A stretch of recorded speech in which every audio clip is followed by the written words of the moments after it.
Good evening, students. Today we will begin with the third lecture of metals and non-metals chemical properties. In the first video lecture we have covered the physical properties of metals and non-metals. In the second video we have gone through the chemical properties of metals and non-metals. That is, first, how does metal reacts with air, or you can say oxygen. Second, how does metal reacts with water. And there was a slight mistake done by me, so just do the correction if those who have not done. हमने amphoteric oxides देखा था. Amphoteric oxides zinc oxide और aluminium oxide, वो oxide जो आपका acid character भी show करता है, बेसिक कैरेक्टर भी. तो वहाँ जो मैंने रिएक्शंस लिखे थे, वहाँ पे H2 की जगह आपको H2O लिखना है. क्या लिखना है? वाटर. हाइड्रोजन गैस नहीं, वाटर लिखना है. ठीक है, तो वो करेक्शन पहले आप करेंगे, फिर ही हम लेक्चर में आगे मूव ऑन करेंगे. ओके, आई होप आपने वो करेक्शन क्लियर कर लिया. So let us move to the forward in this chapter. That is the third. First था आपका रिएक्शन विद ऑक्सीजन. सेकेंड आपका reaction with water. Now third is how do metals react with dilute acid. अब हमने acid basis and salt में भी पढ़ा था कि जब मेटल्स एसिड्स के साथ रिएक्ट करता है तो वो सॉल्ट प्लस हाइड्रोजन गैस देता है. अब यहाँ देखेंगे कि मेटल्स जब डाइल्यूट एसिड के साथ रिएक्ट करता है तो क्या देता है. So this is a general reaction. Metals plus dilute acids give you salt plus hydrogen gas. क्या देता है? मेटल जब डाइल्यूट एसिड के साथ रिएक्ट करता है तो आपको सॉल्ट प्लस हाइड्रोजन गैस देता है. सो the reaction of metal with dilute hydrochloric acid and dilute sulphuric acid is same. Hydrochloric acid के साथ भी सेम है और सल्फ्यूरिक एसिड के बाद सेम है. In both cases hydrogen gas is produce. दोनों केस में क्या होगा? हाइड्रोजन गैस प्रोड्यूस होगा और उसका करस्पॉन्डिंग सॉल्ट प्रोड्यूस होगा. ठीक है. नाउ जनरल, मेटल जब डाइल्यूट हाइड्रोक्लोरिक एसिड के साथ रिएक्ट करता है तो उसका मेटल क्लोराइड्स देगा, ये आपका सॉल्ट फॉर्म होगा, और हाइड्रोजन गैस. और जब वो मेटल डाइल्यूट सल्फ्यूरिक एसिड के साथ रिएक्ट करेगा तो वो आपका metal sulphate, that is a salt form, plus hydrogen gas देगा. But in nitric acid, this case is different. Now, why it is different in case of dilute HNO3? So, let us see. With nitric acid, with nitric acid, metals do not produce hydrogen gas. This is because nitric acid is a strong oxidizing agent. Now, what is the oxidizing agent? फटाफट दिमाग में आना चाहिए बच्चों. What is an oxidizing agent? किसके किसके दिमाग में आया? हाँ, नहीं आया तो सुनो. ऑक्सीडाइजिंग एजेंट मतलब the one which oxidises others and reduces itself. जो खुद को रिड्यूस करता है और दूसरे को ऑक्सीडाइज करता है. तो यहाँ पे HNO3 किसको ऑक्सीडाइज करता है? H2 को. किसको? H2 को. तो H2 को ऑक्सीडाइज करता है to form what? H2O. So instead hydrogen gas की जगह आपका क्या बन जाता है? वाटर. और या फिर वो खुद को itself reduced to any of the nitrogen oxide. HNO3 क्या कर रहा है? या तो खुद को आपका रिड्यूस कर रहा है. Sorry, wait, I will make it. ऊपर लिखती हूँ आपका. HNO3 क्या कर रहा है? खुद को रिड्यूस कर रहा है. किस में? इनमें corresponding oxides, that is your N2O, NO या फिर NO2. तो I hope this is general reaction is also clear to you कि metal plus dilute acids give you salt plus hydrogen gas. Dilute hydrochloric acids के साथ वो metal chlorides plus hydrogen gas देगा. Sulphuric acid के साथ वो hydrogen और gas देगा. ठीक है. So now on the basis of the reactivity of the metals, same way metals जैसे पानी और एयर डिफरेंट रिएक्शंस दे रहा था ना रिएक्टिविटी सीरीज़ के बेसिस पे, यहाँ पे भी सेम थिंग है. वो सारे मेटल्स के साथ सेम वे में रिएक्ट नहीं करेगा. फॉर एग्जांपल एक्टिविटी 3.11 देखेंगे आप क्या करोगे? कलेक्ट, ये आपको परफॉर्म नहीं करना है घर पे, बस आपके टेक्स्ट बुक में है इसलिए मैं आपको समझा रही हूँ, तो अच्छे से सुनो. You have to collect all the metal sample except sodium and potassium because you know sodium and potassium are the highly reactive metal. तो if water के साथ इतना हाई रिएक्शन है तो एसिड के साथ उसका क्या रिएक्शन होगा? Just imagine. Can you imagine? जैसे इसमें पानी पड़ता है या फिर रूम टेम्परेचर में एटमॉस्फेयर के ऑक्सीजन के कांटेक्ट में आता है तो ही वो ब्लास्ट हो सकता है. So if acid comes in contact with the sodium it will be a very harsh reaction और अ वेरी एक्सप्लोटिव रिएक्शन. ठीक है, explosive reaction. So next, put the sample separately in a test tube containing dilute hydrochloric acid. आपको क्या करना है? वो samples आपको dilute hydrochloric acid 5 test tube ले लो एंड 5 में डाइल्यूट हाइड्रोक्लोरिक एसिड फिल कर दो थोड़ा थोड़ा. ठीक है.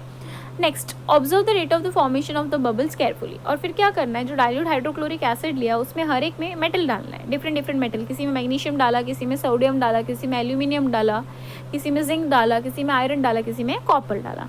और फिर उसकी रिएक्शन देखनी है कि कौन सा जल्दी रिएक्ट कर रहा है, कौन सा विग्रसली रिएक्ट कर रहा है, and which metals do not record the highest temperature. वहाँ पे थर्मामीटर भी रखना है और देखना है कि किसका टेम्परेचर बहुत जल्दी हाई हो रहा है। And arrange the metals in the decreasing order of the reactivity with dilute acid. फिर क्या करना है लास्ट में, प्रैक्टिकल होने के बाद you have to arrange them in the decreasing order of the reactivity series. So now next picture, आप ये पिक्चर देख सकते हो, ये रिएक्शन विद हाइड्रोक्लोरिक एसिड में different different, just example sodium देखो, मैग्नीशियम देखो, एल्यूमिनियम, आयरन और कॉपर। सो अगर आप इसको देख सकते हो तो आप ये बबल्स भी देख रहे हो उसमें, because you know hydrogen gas produce हो रहा है, तो कोई भी गैस प्रोड्यूस होता है तो बबल्स फॉर्मेशन होते हैं। सो ये देखो सोडियम के साथ जो बबल फॉर्मेशन है वो बहुत ज़्यादा हाई है, ठीक है। सोडियम के साथ तो मैंने नहीं बोला है करने के लिए, बट फिर भी मैंने आपको पिक्चर में जस्टिफाई करने के लिए दिखा दिया कि क्या हो सकता है। तो सोडियम के साथ देखो कितने बबल्स हो रहा है, कितना विग्रस रिएक्शन है। मैग्नीशियम के साथ देखो बबल्स फॉर्मेशन है but as compared to sodium कम है। एल्यूमिनियम में भी है, आयरन में एज कम्पेयर टू एल्यूमिनियम कम है, और कॉपर में तो बबल्स फॉर्मेशन हो ही नहीं रहा है।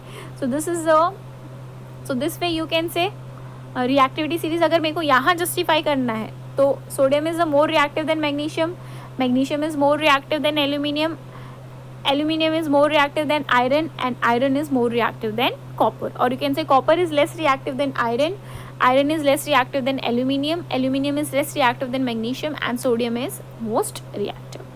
ठीक है, नेक्स्ट सेम रिएक्शन देखो, फायर कैच कर लिया सोडियम ने, कॉपर का कोई भी बबल फॉर्मेशन हो रहा है नहीं हो रहा है। लेड में देखो बहुत थोड़ा थोड़ा, दूसरा एक मेटल यहाँ पे देख सकते हो लेड, मैग्नीशियम में देखो बहुत, और आयरन। तो ये आप कैसे जस्टिफाई कर सकते हो, रिएक्टिविटी सीरीज, रिएक्टिविटी सीरीज में जो सबसे ऊपर है वो ज़्यादा reactive. Now how can you guess कि सिर्फ हाइड्रोजन गैस ही प्रोड्यूस हो रहा है। जब metal plus dilute acid react कर रहा है तो सॉल्ट प्लस सिर्फ हाइड्रोजन गैस कैसे प्रोड्यूस हो रहा है, how can you confirm the hydrogen gas. ये हमने फर्स्ट चैप्टर में भी, सेकेंड चैप्टर में स्टडी किया था एसिड बेसिस एंड सॉल्ट में। So how can you confirm, क्या करोगे आप, आपका जो लिया है अपना जो भी आप वाटर है, डाइल्यूट एसिड है, जो भी है, पोटेशियम है, वाटर है, तो हाइड्रोजन गैस ही प्रोड्यूस हो रहा है। तो यहाँ पे पोटेशियम या एसिड भी हो सकता था तो भी वो हाइड्रोजन गैस प्रोड्यूस किया।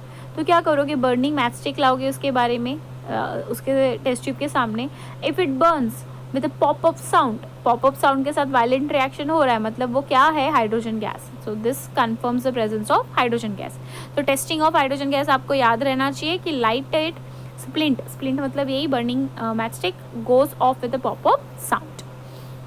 So this you can see the reactions, देख सकते हो आप यहाँ पे कि सोडियम जब HCl के साथ रिएक्ट कर रहा है तो, और H2SO4 के साथ, तो sodium reacts vigorously with dilute HCl and dilute H2SO4, as we know this is the most reactive metal.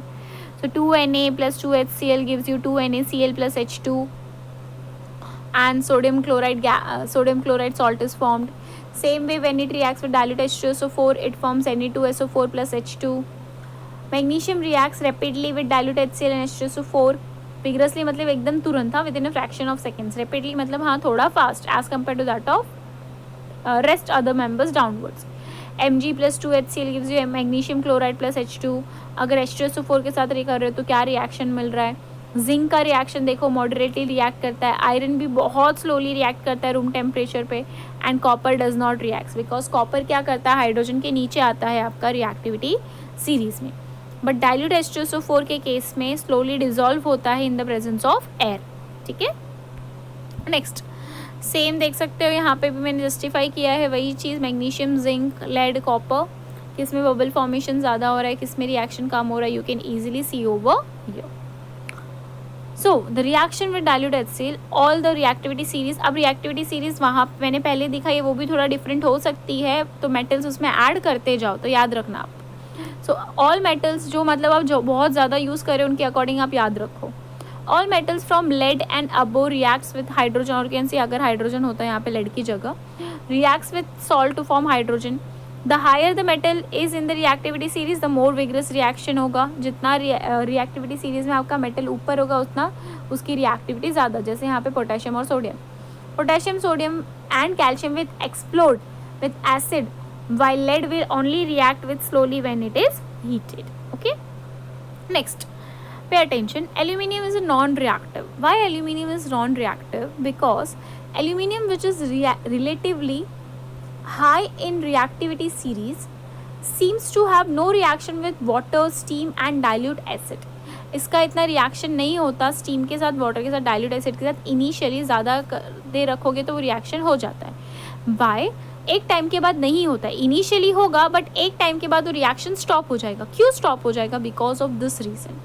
This is because aluminium is coated with a thin layer of aluminium oxide and that is invisible with our naked eye. This layer protects the metals from contact with the reagents. आगे वो reagents को contact बनने में वो करता है. And this type of forming an oxide layer, ठीक है, ऐसे टाइप के ऑक्साइड लेयर हम खुद भी कर सकते हैं to prevent it from corrosion. ठीक है, कुछ कुछ मेटल्स को अगर आपको करोजन होने से बचाना है तो आप उस मेटल्स में इलेक्ट्रोलाइटिक रिफाइनिंग के मदद से क्या कर सकते हो? उसको एनोडाइज कर सकते हो. क्या कर सकते हो? एनोडाइज कर सकते हो. What is an anodizing? Anodizing is nothing but a types of process of creating a thin layer of oxide around the metal to prevent it from further corrosion. That is known as anodizing. And anodizing हम metal का metal से कर सकते हैं, दूसरे different metals का, ताकि वो एक thick layer बनाए अपने आसपास और आगे corrosion में help करे. So आपको क्वेश्चन में पूछा जाता है कि why aluminium is in the reactivity series but it does not react further. Why? Because after certain moment of time aluminium forms a thin oxide layer which protects it from further reaction. Okay, next, aqua regia. Now what is aqua regia? A new topic for you, aqua regia. What is aqua regia? It is nothing. Definition याद रखना है. This is aqua regia और उसका ratio याद रखना है आपको. It is a freshly prepared mixture of concentrated hydrochloric acid and concentrated nitric acid, that is HCl and HNO3. कौन से कंडीशन में? concentrated. रेशियो क्या होगा? 3:1. HCl कितना होगा? 3 times. नाइट्रिक एसिड कितना होगा? 1 time. That is known as aqua regia. This is your aqua regia. यहाँ पे गोल्ड देख सकते हो. So aqua regia is the one which is use to dissolve gold. अगर आपने आगे के अभी जितने भी 3 रिएक्शंस देखे थे, reaction with air, reaction with water, reaction with acid, कहीं भी गोल्ड का रिएक्शन देखा? नहीं. क्यों? क्योंकि रिएक्टिविटी सीरीज में गोल्ड सबसे नीचे है, तो गोल्ड इजीली रिएक्ट नहीं करता. सो एक्वा रीजिया में क्या हो रहा है? आप कॉन्सेंट्रेटेड HCl ले रहे हो और कॉन्सेंट्रेटेड HNO3 ले रहे हो. कितना रेशियो में? 3:1. So it can easily dissolve gold. ठीक है, यहाँ पे गोल्ड आएगा. Make a correction over here. यहाँ पे gold. It easily dissolve gold.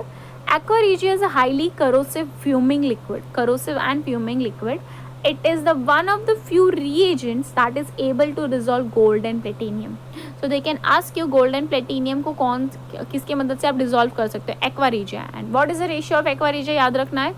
Aqua regia ratio is 3:1. Concentrated HCl 3 times and HNO3 1 time. Okay, and it is a freshly prepared mixture. Freshly prepared mixture मत पूछना. And sometimes aqua regia is also known as royal water. क्या बोला जाता है उसको? royal water. Okay. Next, third, how do metals? Fourth, third metals का समझ में आया. So fourth is how do metals react with solution of other metal salts? How do these metals react with solution of other metal salts? So the reactivity of metal can display the least reactive. यहाँ पे भी एक correction.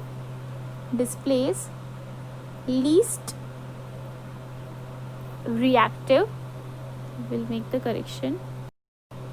So how do metals? Fourth chemical properties is कि metal आपका solution of other salt metal के साथ कैसे react कर सकता है. So reactive metal can displace the least reactive metal from their compounds in solution or molten state. Now what is molten state? That is पिघला हुआ state होता है थोड़ा बहुत. That is known as molten state. So when a metal of salt A, for example, reacts with a solution of salt B, so what happens? A is more reactive than B. I am saying metal A is more reactive than metal B. तो क्या करेगा? metal A metal B को replace कर देगा और उसका salt solution बना देगा. So this type of reaction memorize करो. ये कौन सा reaction है? कहाँ पढ़ा है आपने ये type का reaction? मैंने डायरेक्ट उसका टर्म नहीं लिखा है कि उसको कैसे बोला जाता है. मैंने स्टेटमेंट वाइज लिखा है कि how do metal reacts with salt solution of other metals. कौन सा टाइप का रिएक्शन है? आया दिमाग में सबके? Displacement reaction. ठीक है. So when a more reactive metal displaces a less reactive metal from its salt solution is known as displacement reaction. As you can see 3 examples over here. Magnesium displaces copper from the copper sulfate solution.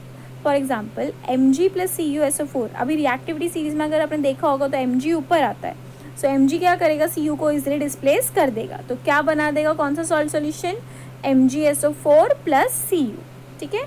Same way zinc displaces copper from the copper sulfate solution. Why? Because zinc is more reactive than copper. So ZnSO4 का salt solution बन जाएगा और copper आके separate हो जाएगा. ठीक है. Same way iron is more reactive than copper.